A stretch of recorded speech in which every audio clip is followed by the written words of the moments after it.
ध्यान कितना शक्तिशाली है और कैसे कुछ दिन अभ्यास करने से हमारा पूरा जीवन बदल सकता है। वास्तविकता में ध्यान में कोई शक्ति नहीं है, शक्ति तो हमारे अंदर छुपी हुई है। ध्यान सिर्फ एक माध्यम है जो उस छुपी हुई शक्ति को बाहर निकालता है, गंदगी को साफ करता है तथा विचारों को शांत कर हमें स्वयं से मिलवाता है। जो ध्यान विधि इस कार्य को जितना जल्दी कर दे वही ध्यान विधि शक्तिशाली है।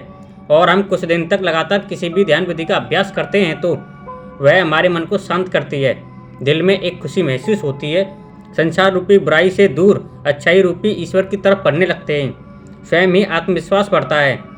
इन सब अनुभवों के चलते हमारी दिनचर्या में बदलाव होने लगते हैं, जिनसे जीवन को देखने का हमारा नज़रिया ही बदल जाता है।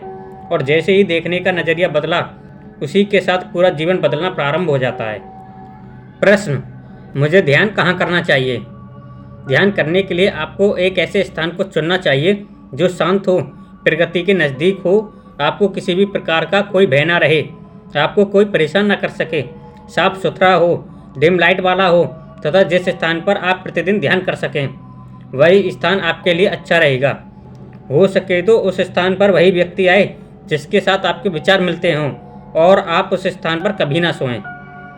ध्यान से संबंधित वीडियो की लिंक मैं आई बटन के साथ साथ डिस्क्रिप्शन बॉक्स में दे दूंगा।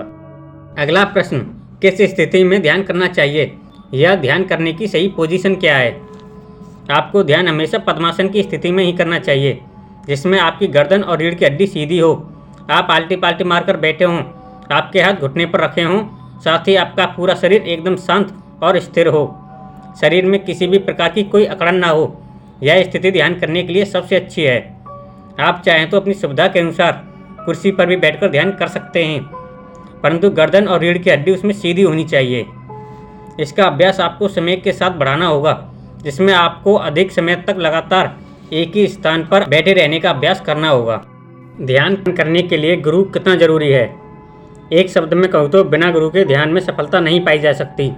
वह गुरु ही होता है जो हमें ईश्वर प्राप्ति का मार्ग बताता है, अपने अनुभव और ज्ञान के माध्यम से हमारा मार्गदर्शक बनता है, समय के अनुसार सही ध्यान विधि बताता है, अनुशासन का पाठ सिखाकर मन को कंट्रोल करता है। तभी तो लोग गुरु कृपा से एक ही जीवन में मोक्ष प्राप्त कर लेते हैं, वरना बिना गुरु के लोग जन्मों जन्मों तक भटकते ही रहते हैं। प्रश्न, क्या बिना गुरु के हम ध्यान कर सकते हैं? जी बिल्कुल, बिना गुरु के भी ध्यान कर सकते हैं और हम करते भी हैं। शुरुआत में वीडियो और किताबों के माध्यम से ध्यान को समझते हैं, उसके बाद स्वयं ही करने का अभ्यास करते हैं, परंतु बिना गुरु के ध्यान में सफलता नहीं मिल सकती।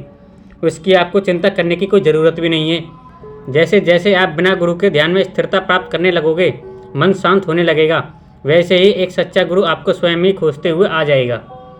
बस ज़रूरी है कि आपके अंदर वो आग हो जो गुरु को आपकी तरफ खींच लाए। तब तक आपको प्रतिदिन ध्यान करना है, बिना किसी आलस के नियम से ध्यान को करते रहना है, साथ ही ध्यान के बारे में जानते रहना है, जिसमें आपकी सहायता हम इस चैनल के माध्यम से करते रहेंगे। अगला प्रश्न, हमें ध्यान कब नहीं करना चाहिए और क्यों? जब हमारा मन दुखी हो तब हमें ध्यान नहीं करना चाहिए, क्योंकि उस समय हमारे मन में स्थिरता नहीं रहती। अजीब अजीब तरह के विचार आते हैं जो हमारे दिमाग और मन को बेचैन कर सकते हैं। इसलिए उसमें स्वयं को व्यस्त रखने का प्रयास करो, ना कि ध्यान करने का। और जब हम शारीरिक और मानसिक रूप से बीमार हों तब भी हमें ध्यान से बचना चाहिए। उस समय हमें आराम की ज़रूरत होती है। यदि उस समय हम ध्यान करेंगे तो हमारा मन लगेगा ही नहीं। बहुत से लोगों का प्रश्न होता है कि हमें ध्यान करते समय क्या सोचना चाहिए। तो इस प्रश्न का सीधा सीधा जवाब नहीं दिया जा सकता, क्योंकि ध्यान बहुत प्रकार के होते हैं, जिनमें से कुछ ध्यान विधियों को करने के लिए सोचने की ज़रूरत होती है तथा कुछ ध्यान विधियों में नहीं। आप जिस तरह के ध्यान का अभ्यास करोगे आपको वैसा ही करना होगा। जैसे थड़ाई मेडिटेशन में आपको ऊर्जा को ऊपर उठाने की कल्पना करने की ज़रूरत है, परंतु विपश्यना ध्यान विधि में सोचने की कोई ज़रूरत नहीं है। बस आपको उसमें अपनी सांसों पर ध्यान को बनाए रखना है।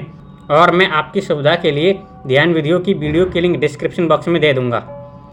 एक ऐसा प्रश्न जो हर साधक के मन में कभी ना कभी आता है, और वो प्रश्न है कि मैं कितने दिनों में ध्यान के माध्यम से शक्तियाँ प्राप्त कर लूँगा। तो इसके लिए आपको अगला पार्ट देखना होगा।